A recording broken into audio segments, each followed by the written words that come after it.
Welcome to another Wednesday weekly team prosperity meeting. This week we're going to get into, things that can help you increase the likelihood, the probability that you're going to hit those targets, objectives that you've set up for yourself, whether that's in a day, week, month, further out. You have to understand this is a process, and the better that you get at perfecting that process, the better the end outcomes start to look for yourself and your organization. You have to understand that money matters right now more than it has in a long time because of the macroeconomic environment, things that are happening in the stock market with interest rates, with inflation. So people are wanting help, people are needing help, and it's all about making sure that you approach the marketplace in a way that leads with value, gets a response, and allows you to build a pipeline of people in different cycles of communication that you can possibly help out. So there's times, to keep calm, and there's times to be aggressive. I really feel like with what's going on right now, the amount of help that people need, the solutions that we bring to the marketplace, this is a time to be aggressive, not only in terms of what I was just speaking about, but also the time period in terms of where we are in the year. As we get closer to that time where school starts, people are coming back from that summer vacation mode. That time through about Thanksgiving is an incredible time for many industries and many businesses. So you want to be dialed in, you want to be aggressive, and you want to get obsessed with helping people. If you do adopt that mentality and you do get obsessed with helping people, then the money and the growth and everything that you're looking for will follow.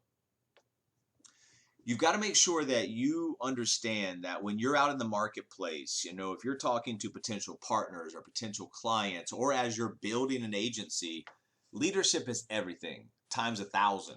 You've got to become a leader and you've got to build leaders. If you have a mission, you've got to surround yourself with people who can help you go out and actually accomplish that mission. And you always want to look at what we do as a digital factory. And at all times, how is that factory actually looking? The more people that the more deals will flow. So you have to, make sure that you're out there every day talking, connecting, not only marketing, but just networking, learning about what other people do, showing interest in them. That'll help build interest in what you do. But you can't be a secret agent. And if you look at the day as it passes by and you've had little to no communication with the outside world about who you are, what you do, why you do it, business is going to be in trouble. And this is important because you're responsible for not only in the beginning, but as you go forward with really 30% of your agency growth. So when you take that on each and every month, if you're falling short, then the agency growth is going to fall short. Also, as you're building an agency and other people are coming looking to you for leadership and examples, what type of an example are you setting if you're not coming up with your allotted commitment each and every cycle? So you have to understand 30% of your growth belongs to you. All starts with you. So that really means that, you are out there, we call it data, but you're talking to people. And then from that, you're gaining general interest, and those interested parties become leads. We give away some valuable stuff that can help people. That creates the lead. Out of those, meetings come out of that, outcomes come out of the meetings, and growth comes out of that. So you have to make sure that the process is defined, and then through that process that you do the little things that will increase conversion factors and on the outcomes, positive outcomes. Really, any good business, when you're talking about building an agency, a digital agency, every good business is going to need a few hardcore spurts of 90 to 120 days where you really go all out like a madman cycle. Now, some people can be in a business a year, 2 years, 3 years, and never even have their first real madman cycle. But it's going to take a few of these really to get you, depending on where you are, either over the hump or to the next growth cycle or metric that you're trying to hit. So understand that, the intensity and the action that you bring for 90 to 120 days can really propel your business. On the other hand, if you refuse to take on, these short compressed time frames and cycles and really do the most that you can, your business is going to suffer, and other people that are willing to do this are going to pass you up. So last week we talked about front loading your business, and that's a practice that puts premium and importance on the very beginning of something. This is particularly important in a business where you are trying to create appointments, which we are. Lead generation through value-based proposition is one of the most important aspects of front-loading your business. So lead with value. That gives you a power position in the conversation, also makes that conversation non-threatening, trying to give you stuff, trying to help you out. Once you understand what we do on the front side, it's very easy to open conversations, connect with people, let them know, like we talk about, what you do, but more importantly, why you're doing it and how we could possibly help them. So this week we're talking about hitting those targets and objectives. We've all got goals, targets, objectives that we set for ourselves, hopefully. And this is about the little things that we can do to make sure that we increase the likelihood that we're going to hit the targets and even blow past those targets. So the money game meets technology. When you're hitting your targets and objectives, a lot of the things that have been done in the past, we've disrupted that. So when you look at what we do and the information that we give and how we approach the marketplace, it's the combination and like a convergence of the money game and technology. So what that means is that you have efficiency in your business like never before to go out and reach people and not have the typical roadblocks, obstacles, and pitfalls of a traditional physical business. So understand the efficiency, but also understand with that efficiency, should come higher targets, higher objectives, and, higher growth for you because of what you have in front of you. The key tip, so when you're out there and you're in the marketplace, no matter what role that you're taking on, you've always got to anticipate resistance. Your goal is to get people talking, giving their opinion, getting the engagement, but most importantly, the art of getting someone to talk about themselves, talk about their goals, talk about their problems. One of the best ways that you can do that is learn how to ask questions. People will answer questions. People will give you information if you approach them in the right way. And ultimately, what you're selling is an appointment. It's education. It's not a product or a service yet. It's about learning. It's about education. It's about getting ahead. It's about learning to thrive in this environment. So sell the appointment, not the product. Get your people and your prospects talking about their goals, their problems, and always anticipate resistance on the front side because it's just how people are. You also have to understand that, one of the smallest ways and easiest ways that you can learn to increase your, cycles of communication that lead to those targets and objectives is, don't speak your language, your financial language, your jargon, whatever it is that you want to call it. Learn how to speak to the people that you're actually talking to, their language. And once again, this goes back to a core concept that we have of you can't be everything to everybody. So you've got a persona, a couple personas maybe that you're actively going out every day trying to communicate with. Well, this makes this a lot easier. When you're dialed into a persona, you're learning more about them. You know a lot about them and you can start to speak their language. That helps you connect with them on a level that will, kind of welcome them to give you that information you're looking for. And like we just said, you just have to learn how to be curious, ask questions, and follow-up questions. Oh, that's great. Tell me more about that. Well, what did you mean by that? We always talk about prospecting, networking, marketing, whatever it is that you're doing is really about, almost being like on a blind date. If you can be good at being curious and asking questions and then taking that information and kind of digesting that and helping them out, say, hey, well, based on what you're telling me, this is what I see that you're trying to do, and this is how it could possibly help you. Does it make sense to take the next action step? And that's really all you've got to become good at doing is just showing interest in other people, asking them questions. They will give you the information you're looking for. And like we always talk about that pyramid, once the information is on the table, that uncovers a problem we've got a solution for. Now we introduce the action step. And remember, listening is not only about waiting for your time to speak, but it's also about learning how to ask better questions. When you get really good at listening, then all of a sudden you can ask some more probing follow-up questions that will reveal even more information that will lead you guys to the point where the action step now makes sense. So remember, it's not just about waiting for your time to talk. It's about actually digesting what they're saying and manufacturing that into some follow-up questions. You've also got to understand, you've got to start to talk to people about once there's problems uncovered and once there's solutions on the table, once there's action steps, then the action is required. So sometimes, a lot of times when you're talking to people, you have to explain to them, it's almost like in a therapy-like format, if you're just kind of constantly worried, that's actually praying for stuff you don't want to happen. So what you want to do is you want to leave that focus and mentality, and you want to focus on what you want to happen. Remember, the laws of attraction work, the laws of reverse work. A lot of these things, once people understand it's about mindset, then they can start to, clear themselves, like I said, of those typical roadblocks, pitfalls, obstacles, and really have a clearly defined path to get what they want. It has to have, your prospects have to have a vision for a better life. If there's no vision, there's no motivating factor. There's no motivating factor. It's going to be tough for them to do what's necessary to get to that end point, because there's nothing there. They can't see themselves there. They can't feel how great it feels to be there at that point in the future. So once again, part of discovery, part of asking questions, part of talking to people is helping craft what they're trying to get. What is the motivating factor? What are we trying to get to? What is it that we're trying to accomplish? What are the goals?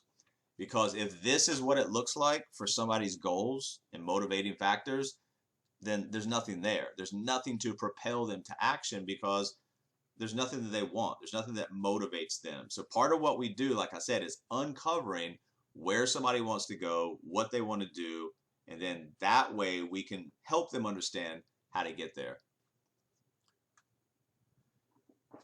Goals are very, very, very important. We always talk about goals from the partner side, but goals for the client side also very, very, very important, because goals is that first step to turning the invisible into the visible. Now I've got goals. Now I've got a plan of action. Now I've got somebody that's going to help me execute that plan of action. Now it's starting to come together. Now we're trying to get excited about the future that we're creating versus just drifting into an unknown outcome. Part of what we do is helping people understand that if you don't take alternative action steps, if you don't start to think in a new way, then the same old cycles will just repeat it themselves. So does somebody want to go into the future, straddled with a bunch of debt that's going to hold them back? And then do they want to go into the future based on that scenario with little to no cash flow or assets, based on the fact that that debt servicing is designed to rip them off? Well, if they don't want to fall into those typical patterns, if they don't want to repeat it for themselves or fall into what they see other people experiencing in life, then they've got to take new action steps based on the information and education they now have that allows them to see through and fix these and bring solutions. So it's a pledge to themselves. What is it that I want? I'm going to pledge to myself that I'm going to get there. And then that pledge and those action steps based on the new material and information is going to allow your client to, create habits. And those habits are going to allow them to get to the end point. We have the technology, we have the coaching, everything to assist them. But ultimately, once the vision is there and it's clearly defined, and we have the motivating factor, and we can show them how to get there, it's just about the pledge. I pledge to myself that I'm going to create this. I'm going to get rid of my debt. I'm going to create assets. I'm going to be financially free. And part of that pledge is admitting and also understanding and committing to the fact that we're going to stop doing what doesn't work. Hey, whatever got you up to this point, if it hasn't worked for you, let's stop doing it. Because if we continue to do the same thing and we're expecting different results, that's the definition of insanity, right? So if things aren't working, let's stop doing what doesn't work and let's take an alternate path. Because like we talked about earlier, my main objective for my clients is I don't want them just to survive through these periods of time. I want them to build something for themselves where they thrive, their family thrives, their financial plan is in a place where no matter what happens, good, bad, or ugly, we've got answers for it.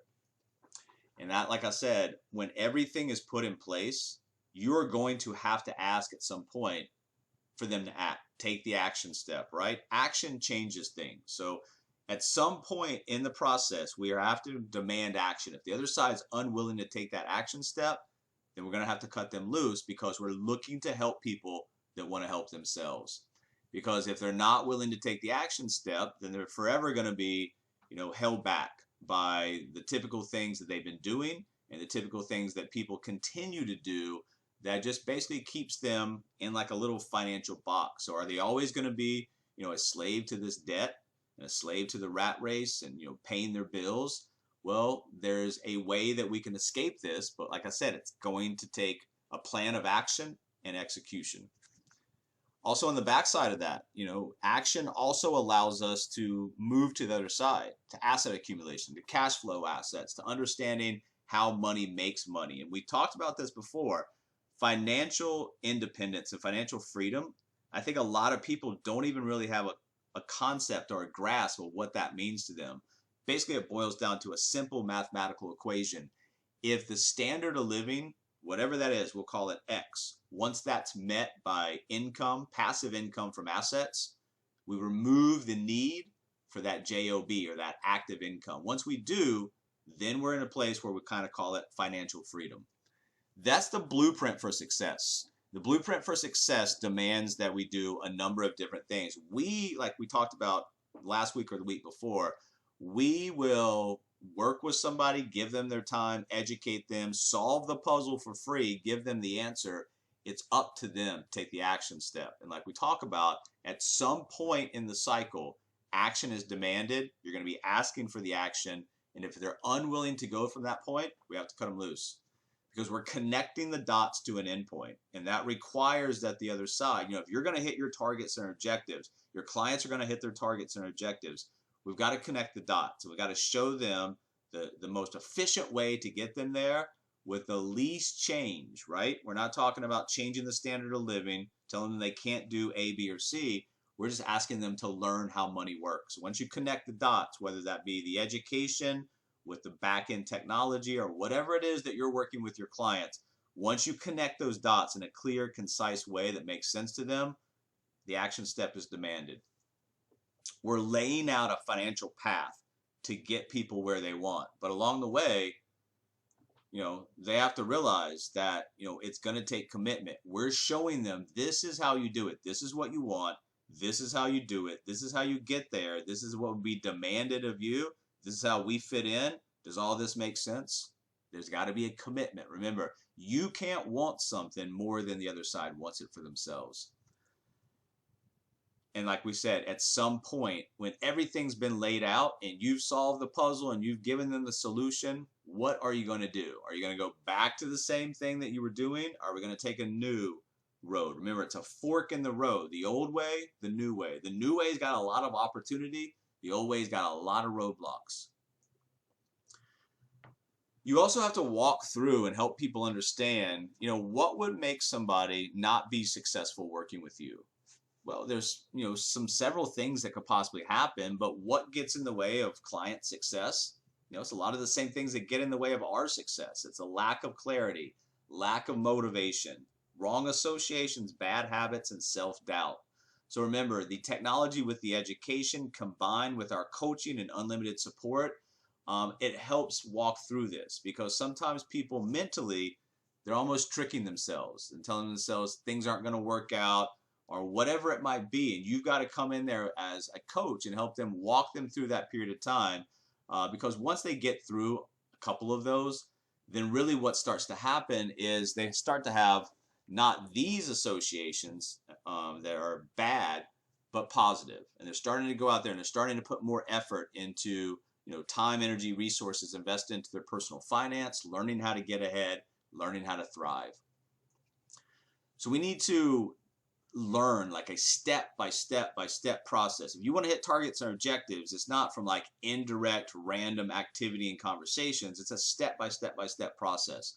You need to learn and actively listen to what your potential buyer wants. If you give somebody what they want, you haven't sold them something, they've bought something, right?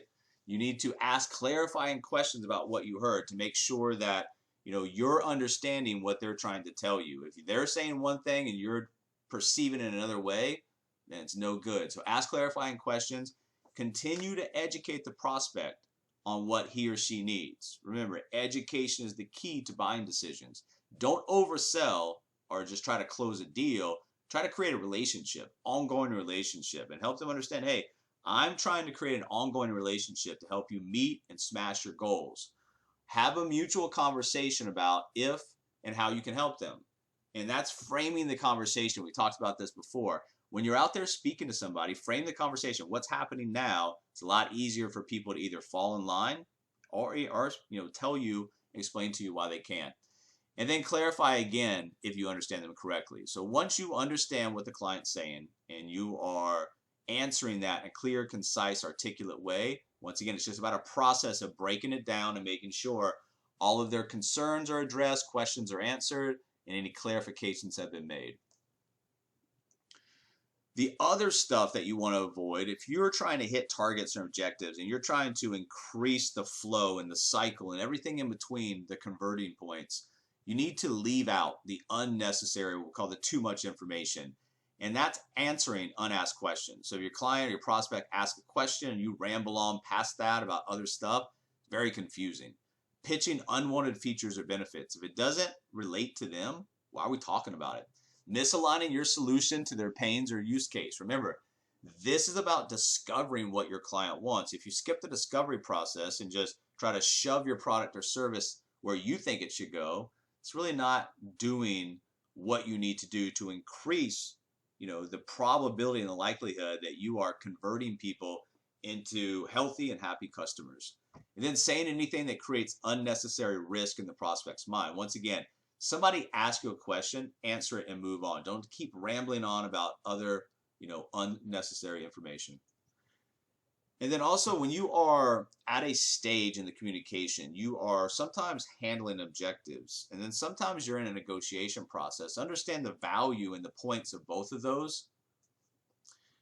On the objection side, there are typical objections that come up time and time again. And one of the things that you can do is put a little bit of time into studying, recognizing and learning how to deal with the most typical objections, unspoken, excuses, malicious, requests for more information, show off, subjective, personal, objective, factual, general sales resistance, or last ditch. So what are these?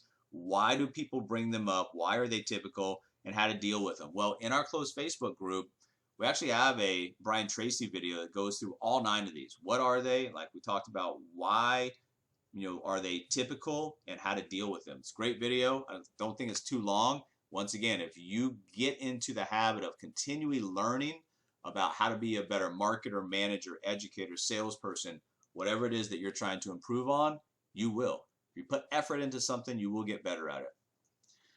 And then you have to also understand that why do your buyers object, and walk and work through this, because if your buyers are objecting because of lack of knowledge, well, that could become, that could be a root cause of you not doing the appropriate job in the education. Maybe they have a specific warranted concern that you haven't handled or you haven't, asked about. Once again, the concerns, the objections, once you get past these, then you can go to the action step. Is there a hidden agenda that we don't know about? Is there a perception issue, something they don't understand? Or is there just unclear communication? They have no idea about some of the stuff that you try to relay over to them, and they didn't perceive it or digest it in a way that was clear. So why do buyers object? It's typical stuff over and over and over again. And once you understand that, it's a lot easier to preemptively get in front of some of this stuff. The better that you get, remember, objections are not just in the sales process. Objections can be in the marketing up front too, because people are unclear about what you're trying to do. And that's why we always say, hey, lead with value, give away the ebooks, sign people up for the free education. Then, in that process, the sales objections, when you get very good at handling these in a way that's not threatening to the other side, you'll see an increase in positive outcomes. And like we talk about, practice active listening. One of the best things you can do for your business is learn how to listen to other people, because they're going to give you, like we talked about, the information that you need. Repeat back what you hear. It's a lot of times that when we repeat stuff back, there's some miscommunication there. Or when we repeat stuff back, the other side feels like we validated their concerns, that we're interested in, knowing, what's on their mind. And, ask follow-up questions. We talk about questions are great. Those probing follow-up questions to unveil more information, more specific information is really good. Leverage social proof. What are we doing? How are we helping people out there? And then set a specific date and a time for follow-up. Remember, if you're leaving stuff just out there to be, scheduled by the other side or follow-up, you've got to be obsessed. And we talked about this with making sure that there are concrete next action steps, that you're taking people through a process and a cycle. And like we said earlier, you have to anticipate objections from the other side. Don't get angry. Don't get upset. It's not a personal attack. It's just really a request for more information. And then, like we talked about, if you are a marketer, a manager, a consultant, whatever your role is, reframing what people tell you is a great way to help people understand maybe what they're thinking and maybe the information that they're relaying back to you is just one of those typical kind of like front end fixed objections. So, a problem can be reframed as an opportunity? Can a weakness be reframed as a strength? And can poor timing be reframed as perfect timing? So understand reframing conversations, reframing objections can really help the other side look at it from a different viewpoint. And then you, like we talked about, welcome your prospects' objections. Remember, if you are getting upset about people's objections, then you're not going to have many positive increases in your outcomes. However, if you welcome those and you understand, like we just said, that this is a request for more information, makes this a lot easier for us. Because at the end of this, when we've done all that we need to, we've educated, we've solved the problem, we've introduced the solution, the next action step, we've handled the objections in a clear, concise, articulate way. When there's no more objections left, what part of your concern do you feel is still left unaddressed? Because at the end of this, when there's no concerns, there's no objections left, guess what? Time for the action step. And our clients are making sound buying decisions based on what we do versus, maybe at the end of this, they're unsure. Maybe they've still got questions. That's not a sound client coming in. A sound client is happy, excited, almost giddy about the opportunity to get where they want, working with you and using our solutions. Don't get to the end of something and realize that that prospect was in the wrong place. The easier that, or the better that you get at upfront disqualification, the easier this process gets. If you've got somebody and you've strung them down the line and they should have been disqualified, they should have been given some other information way earlier, well, you're wasting their time, you're wasting your time, you're wasting energy, resources. Make sure you're speaking to the right people and bringing those people into your virtual business because they have to be qualified. If you're not qualifying on the front side, if your just gates are wide open and you'll talk to anybody about anything, then you're going to work extremely hard and you're not going to have the same results as somebody who learns this, qualifies people, and works a lot smarter. Remember, qualification is really just making sure that we disqualify. Somebody doesn't fit into who you can help them or who you help, and they don't fit into other variables about your business, it's just time to move on.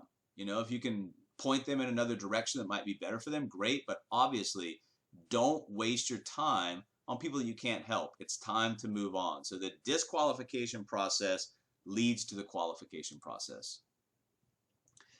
So a red card disqualifier, this is going to save you time, energy, resources. The better you get at disqualifying people, like we just said, the easier this whole process becomes.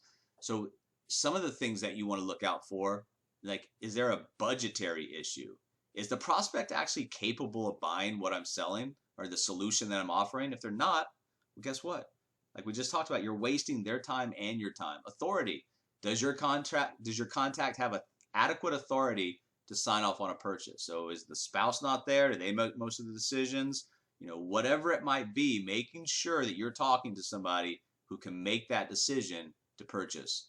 Need. Does that prospect have a business pain, personal pain, financial pain that you can solve? If they don't have the need for your products and services, once again, why are you continuing to talk to them? And finally, timeline. When is this prospect planning to buy? Prospects planning to buy next year? You don't need to talk to them right now. You need to talk to them closer to the time they need the product, service, solution. And finally, you want to stay away. One of the best ways that you can learn to hit targets and objectives, like we talked about, is disqualifying, but also just staying away from typical types of people.